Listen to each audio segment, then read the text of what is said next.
Hello, my name is Ahmad Farid and today I'm going to bring you a video of a book report as an assignment for the Factual and Discursive Reading course. And in this video, I'm going to discuss a book that I write, which is the Five Nights at Freddy's The Twisted Ones, which is the second book of the Five Nights at Freddy's novel trilogy. It is the book written by Scott Carvin and Kira Pete Risley. It is a fiction, and for the amount of pages for my book, it's 304 pages. For the difficulty is 6 for average, and then the genre is novel and thriller. So what is this book all about? It's a book about Charlie, along with her friends, discovering and figuring out the mysterious deaths around a hurricane in St. George, Utah, which has something to do with the strange nightmarish twisted animatronics that are somehow related to the tragic event at Freddy Fazbear's Pizza.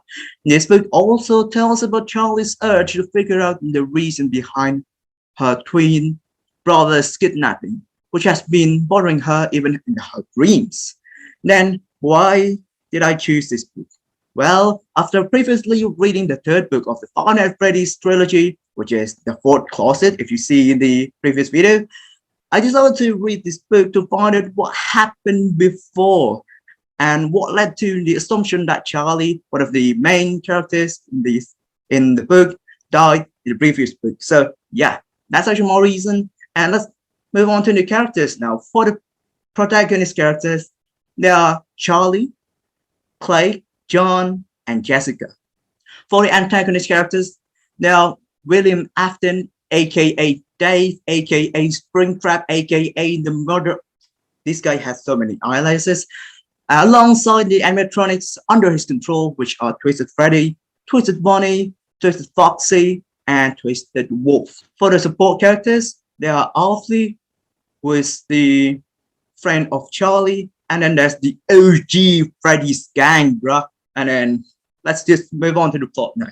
So, the story starts off with Charlie deciding to go back to her hometown in Hurricane to find out more clues about the kidnapping of her twin brother named Sammy.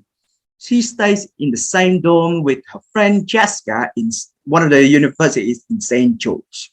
And then Charlie meets with John after a year following the incident of Freddy Fazbear's Pizza. Charlie then meets with Clay Bird, who informs her about a quote that he found, and then he wants her to look at it because he knows that she knows about it. So both of them go to the crime scene, and Charlie figures out that the wounds is similar to those of spring locks. For those who don't know what spring locks is, spring locks is actually one of the mechanisms in Five Nights at Freddy's universe where in an animatronic, the robot can be folded. And then when the spring locks is kind of activated, then it will unfold the robot. So basically the suit or the animatronic can be used as a costume and a robot. Alternatively. So yeah, that's actually the explanation. Alright, moving on. Charlie then speculates that the bad guy, William Afton, is somehow still alive.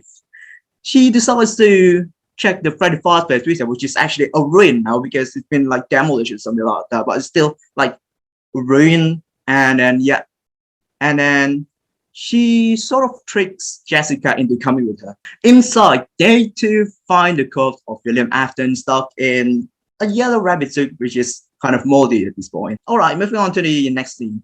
After checking her notebook, Charlie realizes that she had been drawing scribbles that resembles a door, thinking that it might be a clue that she could there. Thinking that it might be a clue, she then goes to her father's house. But along the way, she discovers a body in a field. And then she calls Clay. Clay comes to the scene. Clay also informs her that there's another dead body that he found. All right, then moving on, Charlie then goes to the victim's house, kind of investigating the cause of the death of the victim, something like that. And then she found a curious hole in the victim's yard. All right, moving on to the next scene now. So Charlie meets with John, and then both of them go to Charlie's father's house in Hurricane. In that house, they discover a tunnel, and then they also have an encounter with wizard animatronics. After disabling it, Charlie finds a little disc that can change people's perception, like an illusion or something, when played. All right, then. Okay, long story short, Charlie, John, Jessica, and Claire figure out that there are 3 animatronics on the loose, following people, and they try to stop them. That's the part where Charlie has an encounter with one of the animatronics, which is their wolf. Then there's a part where Charlie gets captured and brought to a place for illusions and gets swarmed by a bunch of balloon boys. John, Jessica, and Clay try to find Charlie by asking the help of the souls of children trapped in the original mascots of Freddy Fazbear Pizza. Then they find Charlie, and then they have like a showdown with the evil animatronics with the help of the good animatronics, and then Charlie herself has a showdown with William Afton himself.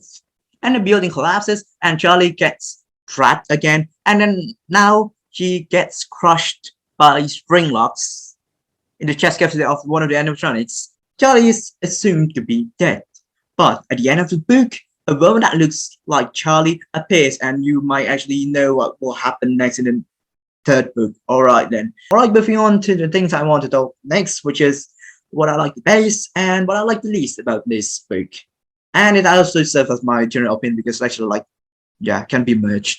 Alright then. So what I like the best is that it is a well-written book with an intriguing and captivating story. I really like the amount of details in the book. Yay! And then what I like the least about the book is the complexity of the story, where people might need to piece everything together in order for them to understand the story as a whole. That's for sure. Alright, then let's move on to the next section, which is my favorite quote. Alright, so this is actually the quote that's kind of piqued my interest at the beginning of this novel. So it says as the point, and I quote, "Your eyes deceive you every day, filling in the blanks for you in a world of sensory overload." When I say sensory overload, I mean that quite literally.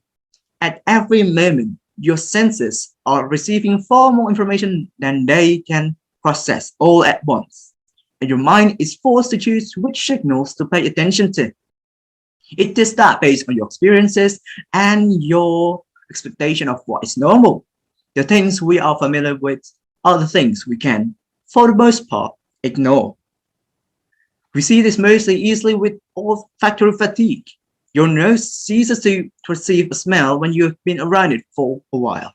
You may be quite thankful for this phenomenon, depending on the habit of your roommate. That's the quote. If you feel like it's more like a lecture instead of a quote, then you're probably right, because it is a lecture in the book. And it's actually really interesting because it sort of explains about the CD that can change people's perception in the book. So yeah. Alright, moving on to my personal rating. I would give it 4 out of 5. It is a great book that contains an interesting yet complicated story in the universe of Five Nights at Freddy's franchise that is recommended to read, especially when you are already a fan of Five Nights at Freddy's franchise. So, would I recommend this to my friend? Well, absolutely, to those who are fans of Five Nights at Freddy's franchise, and to those who like horror, thriller, people getting chased, strange monsters, stuff, etc., etc. So yeah, that's it for the book report, and thank you for watching. And then yeah, that's pretty much it. All right, see ya.